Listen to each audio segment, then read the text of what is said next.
उर्मी, हा विषय आता आणखीनच नाजूक होऊन बसलाय. आहे मला कल्पना. हा साडीचा प्रकार झाला नसताना किंवा ती साडी तू दिली नसती तरी काही प्रॉब्लेम नव्हता.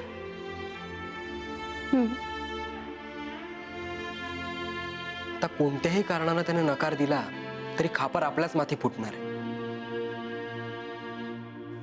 म्हणजे माझ्या वासू. उर्मी, आपण दोघं एक आहोत. तुझ्यावर आलेलं बालंट माझ्यावर आलेलं असणारच आहे. वासू रे, असं काय करतोयस? तुझा काय संबंध आहे या सगळ्याशी? हे बघ, माझ्यामुळे दादांच्या मनातून तू उतरलेला मला नाही चालणार. तो मी लग्न केलंय तेव्हाच उतरलेलो आहे. हो, पण त्यात आता अजून खतपाणी नको. उर्मी, सगळा दोष तुझ्यावर टाकला जात असताना मी तुला एकटीला नाही सोडू शकत. वासू अरे, हे बघ, मी सांगतोय ते ऐक. दुर्दैवानं सुनीलनं नकार दिला. असं नको ना रे बोलूस. हे बघ, आपण त्यातल्या त्यात वाईट गृहीत धरूयात. नाही म्हणजे चांगलं झालं तर उत्तमच आहे, नाहीतर आपल्याला हे घर सोडावं लागेल. आणि यावेळी माहीच काय, साक्षात ब्रह्मदेवही आपल्याला वाचवू शकणार नाही. अरे पण दादा कुठे काही बोलले? ते पाहुणे होते म्हणून. मला तर शांतच वाटले. वादळापूर्वीची शांतता आहे ती. पण वादळ सुनीलने नकार दिल्यानंतर येईल ना? ते आपल्या हातात नाहीये. हो, पण सुनीलला मामांना सांगू नकोस हे सांगणं तरी आपल्या हातात आहे ना? हे जरा नाजूकपणे सांगावं लागणार आहे. म्हणजे आपल्याला त्याच्याशी बोलायचंय, हा पुन्हा संशय येणार सगळ्यांना. आणि नंतर परत तेच, नकार दिला की आपल्यावर येणार. शे, इकडे आड आणि तिकडे विहीर असं झालंय आपलं. उर्मी, आपण आहोत एकमेकांबरोबर, हे काय कमी आहे का?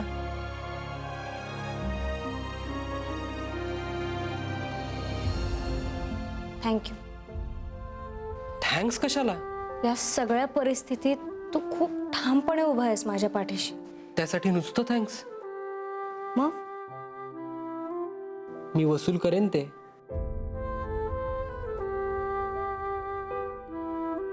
हे बघ, मला हसवू नकोस, माझा मूड नाहीये. हसवत नाहीये मी उर्मी, खरंच सांगतोय. उगाच मी तुझ्या पाठीशी नाही उभा. माझा स्वार्थ आहेच. मी वसूल करेन हे.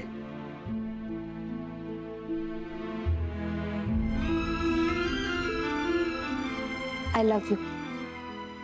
मी टू.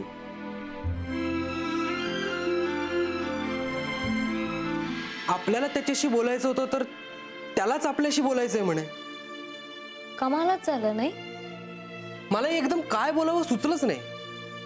आणि तो म्हणतोय की त्याचा नंदिनी बद्दलचा निर्णय झालाय. मलाही वाटतंय नंदिनी बाबत त्याचं ठरलेलं दिसतंय. पण मग त्याला नक्की काय बोलायचं असेल रे आपल्याशी? काय माहिती. वासू, मला तर ना आता भीतीच वाटते. भीती कसली?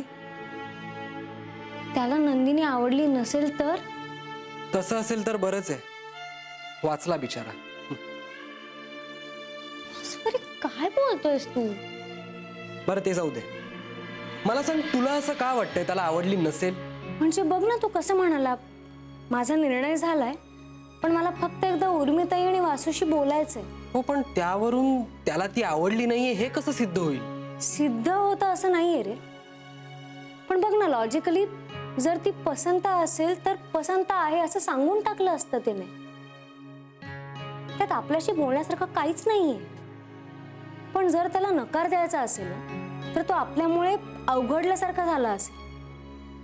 त्याला असं वाटत असेल की आपल्याला काय वाटेल आणि म्हणून तो आपली समजूत घालणार असेल. असं खरंच वाटतंय तुला? नाहीतर काय. उर्मी, बॅग पॅक करूयात आपण. म्हणजे आपल्याला आता इथे फार नाही राहता येणार. माणसं जोडणं, प्रेमानं निरोप घेणं, हे सगळं विसर आता. वासू,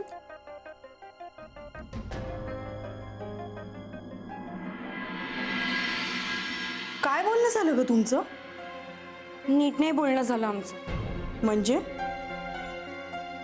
म्हणजे महत्वाचं बोलत असताना रामचंद्र दादा येऊन पचकले. महत्वाचं म्हणजे? अगं म्हणजे तेच, पुढे काय वगैरे वगैरे. अगं पण तुला त्याच्या मनाचा काही अंदाज वगैरे? नाही. तुला काय वाटतं, तो काय म्हणेल? हो म्हणेल का नाही म्हणेल? मला नाही माहित. अगं पण तुला कसा वाटला तो? मला नाही आवडला. थोबाड फोडीन परत असं तोंडातून काढशील तर. ना आवडायला काय झालं ग? चांगला आहे मुलगा. आणखीन काय पाहिजे का तुला? चांगला कमावता आहे, शिकलेला आहे, निर्व्यसनी आहे, घरची माणसं सगळी चांगली आहेत. आणखीन कोणतं स्थळ मिळणार आहे का तुला? म्हणे मला नाही आवडला. स्वतःला काय अप्सरा समजते? थोबाड बघितलेस का कधी आरशात? हे बघ नंदे, आधीच सांगून ठेवते, ते काय तुला होकार देणार नाही. त्यांच्या जागी मी असते ना तर तुला नकार देऊन निघून गेले असते. असली वेंदळी आणि बावळट मुलगी कोण करणार आहे? आता त्यांचा सभ्यपणा म्हणा किंवा दादांच्या दबावाने म्हणा, त्यांनी अजून तुला काही नकार कळवला नाही. पण जर त्यांच्याकडनं होकार आला तर मी तुझी अशी नाटकं चालवून घेणार नाही, कळलं ना? हे बघ, मुकाटेन त्याच्याशी लग्न करायचं आणि आपला रस्ता धरायचा.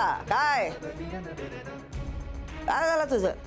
जाऊ दे म्हणते तर तू जास्तच करायला लागलीस.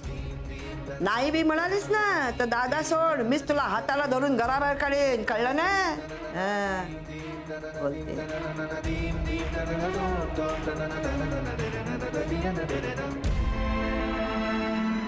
हे बघ उर्मी, तू आता कोणाशीही काहीही बोलायला जाऊ नकोस. वासू, माईंनी अजून माझ्यावर पूर्ण विश्वास दाखवलेला नाहीये. कशी ठेवणार ती विश्वास? म्हणजे त्यांच्या नजरेत मी दोषी नाहीये रे, पण पूर्णपणे निर्दोषही नाहीये. ते बोलून सिद्ध होणार नाहीये. कोण विश्वास ठेवणार तुझ्यावर? कारण आपल्या माणसाने ठेवावा ना. मग मी ठेवतो. मी माईंनाही आपला माणूस मानते. तू मानून उपयोग नाहीये उर्मी. वासू, आमच्यात ते नातं आहे. मी मुलगी नाहीये त्यांची, पण सासू सोनेपेक्षा जास्त काहीतरी आहे आमच्यात. काय माहिती, थोडीशी मैत्री, थोडासा विश्वास. ते जे आहे ना ते बोलून जाईल. तू आत्ता नको बोलायला जाऊस. वासू, आत्ता जर बोलले नाही ना कधीच बोलू शकणार नाही आम्ही. आणि सुनीलने जर नकार दिला तर मी विलन होईन सगळ्यांसाठी. त्यानंतर कोणीच माझं ऐकणार नाही. उर्मी, तुला का सगळ्यांना सतत एक्सप्लेनेशन द्यायचं असतं? ही लोक नंदिनीच्या बाबतीत पक्षपाती आहेत आणि माझं तर स्पष्ट मत आहे हे सगळं नंदिनीने मुद्दामून केलं. पण हे कोणाला पटवून द्यायचं? कोण समजून घेणार? उर्मी, तू कशाला तुझ्या तोंडाची वाफ वाया घालवतेस? सोडून द्यायचं असतं. आपण सगळ्यांना सतत आनंदी नाही ठेवू शकत. आपलं सगळंच एकमेकांना पटलं पाहिजे असं नाहीये वासू. हो, पण माई दादांच्या आज्ञेबाहेर जाणार नाही. अरे मग माझी अपेक्षाही नाहीये तशी. मला फक्त त्यांना पटवून द्यायचं एवढंच माझं म्हणणं आहे. ती नाही समजू शकणार. नंदिनीचं लग्न ही तिची प्रायोरिटी आहे. अरे मग ती माझीही आहे. मग अरे तेच तर सांगायचंय ना मला माईंना. तिला नाही पटणार. मला प्रयत्न केल्याचं समाधान मिळेल. प्रयत्न फोल गेल्याचं दुःख जास्त होईल. वासू, काहीच न केल्यापेक्षा ना ते बरं आहे. उर्मी, मी सांगतोय ना, प्लीज ऐक माझं. मी माझ्या मनाचं जास्त ऐकते वासू. अच्छा, काय म्हणतंय तुझं मन?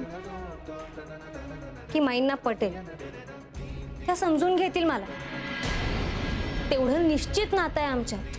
तुला काय करायचं ते कर, पण नंतर रडत आलीस ना तर मी काहीही करू शकणार नाही.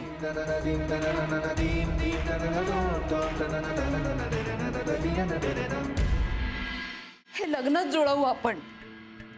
त्या सुनीलला म्हणावं आम्ही लग्न करून देऊ, लग्नाचा सगळा खर्च करू, सालंकृत कन्यादान करू. नंदिनीचं काही चुकत असेल तर मी माफी मागेन. काही खटकलं असेल तर तसं सांग म्हणावं. आपण समजावू नंदिनीला, पण नकार नको देऊस. तुम्हाला नंदिनी कशी वाटते? अरे माझ्या मतावर काय आहे?